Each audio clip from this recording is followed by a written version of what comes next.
بسم اللہ الرحمن الرحیم۔ حضرت سیدہ کائنات فاطمۃ الزہرا سلام اللہ علیہا وہ جلیل القدر ہستی ہیں جنہیں رسول اللہ صلی اللہ علیہ وآلہ وسلم نے اپنے جسم مبارک کا ٹکڑا قرار دیا ہے، اور اہل سنت والجماعت کے عقیدے کے مطابق آپ رضی اللہ تعالی عنہ کی طبی وصال آپ کا ہوا، اور جب رمضان المبارک کی 3 تاریخ تھی تو حضور علیہ الصلاۃ والسلام کی جدائی کیونکہ آپ برداشت نہ کر پائیں، اور ایک حدیث صحیح میں بھی یہ بات ذکر ہے کہ آپ رضی اللہ تعالی عنہ جب آپ صلی اللہ علیہ وآلہ وسلم کے مرض وفات میں قریب تشریف لے گئیں تو آپ علیہ الصلاۃ والسلام نے پہلے آپ کے کان میں کچھ ارشاد فرمایا تو آپ پہلے رونے لگیں، پھر اس کے بعد کچھ ارشاد فرمایا تو آپ مسکرانے لگیں۔ تو جب آپ سے بعد میں یہ راز پوچھا گیا تو آپ نے فرمایا کہ حضور علیہ الصلاۃ والسلام نے پہلے مجھے یہ بات بتائی کہ آپ علیہ الصلاۃ والسلام کا وصال ہونے والا ہے، تو میں یہ بات سن کر رونے لگی، لیکن جب اس کے بعد آپ علیہ الصلاۃ والسلام نے مجھے یہ بات بتائی کہ سب سے پہلے میں نبی کریم صلی اللہ علیہ وآلہ وسلم سے جا کر ملوں گی، تو اس بات نے مجھے مسرت سے بھرپور کر دیا۔ تو حضرت سیدہ کائنات فاطمۃ الزہرا رضی اللہ تعالی عنہ کا وصال 3 رمضان المبارک کو تقریباً 29 سال کی عمر مبارک میں ہوا، اور آپ رضی اللہ تعالی عنہ کا راجح قول کے مطابق جنازہ حضرت سیدنا ابو بکر صدیق رضی اللہ تعالی عنہ نے پڑھایا۔ حضرت سیدہ کائنات فاطمۃ الزہرا سلام اللہ علیہا کیا مبارک ہستی ہیں کہ نبی کریم صلی اللہ تعالی علیہ وآلہ وسلم کی شان کے بارے میں جب قرآن میں آیات مقدسہ نازل ہو رہی، آپ دیکھیے آیت تطہیر ہو، آیت مباہلہ ہو، یا قرآن مجید کی وہ آیات مقدسہ جن میں اللہ تعالیٰ اہل بیت کی مودت کو فرض قرار دے رہا ہے، تو ان میں سر فہرست جو ہستی شامل ہیں وہ حضرت سیدہ فاطمۃ الزہرا رضی اللہ تعالی عنہ کی ذات اقدس ہے۔ قرآن مجید میں اللہ تعالیٰ فرماتا ہے انما یرید اللہ لیذھب عنکم الرجس اہل البیت ویطہرکم تطہیرا، کہ اللہ تعالیٰ نے یہ ارادہ فرمایا ہے کہ پروردگار عالم اے اہل بیت آپ سے ہر طرح کی ناپاکی کو دور فرما دے۔ اہل بیت علیہم السلام تو اللہ رب کریم کے فضل سے معصوم ہیں، پاک ہیں۔ اللہ رب کریم نے انہیں وہ مقدس مقام عطا فرمایا ہے کہ اللہ رب کریم نے ان کی معصومیت کو ہر گناہ سے حفاظت عطا فرما دی ہے، لیکن اس کے باوجود یہ ایسے ہی ہے جیسے وضو پر آپ وضو کر لیتے ہیں تو مزید آپ کو طہارت اور پاکیزگی میں بلندی عطا ہوتی ہے۔ تو آپ غور کیجئے کہ جب یہ آیت مبارکہ نازل ہو رہی تو نبی کریم صلی اللہ علیہ وآلہ وسلم ایک سیاہ رنگ کی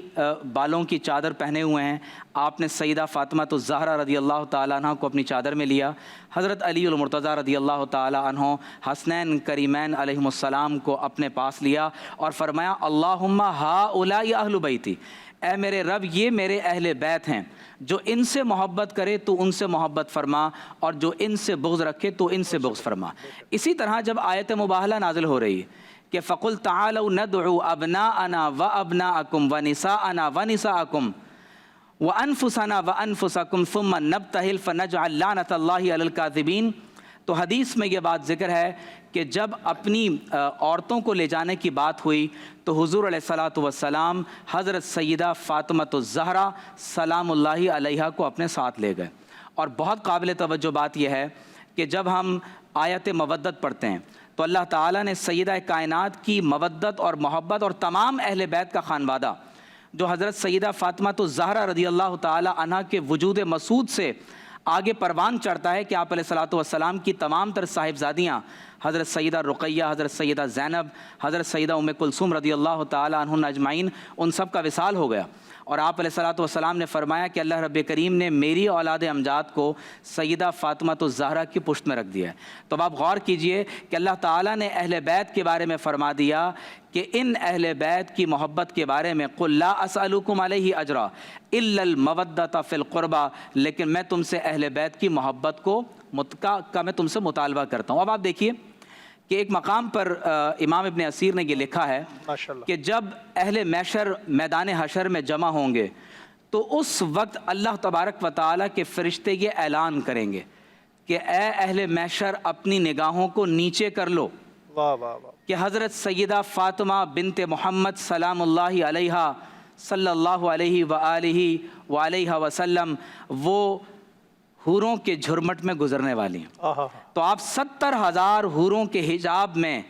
پل صراط سے آپ گزر جائیں گی اور تمام اہل محشر آپ کے ادب میں اپنی نگاہیں جھکا کر کھڑے ہوں گے۔ میں یہاں پر فیصل بھائی یہ گزارش کرنا چاہوں گا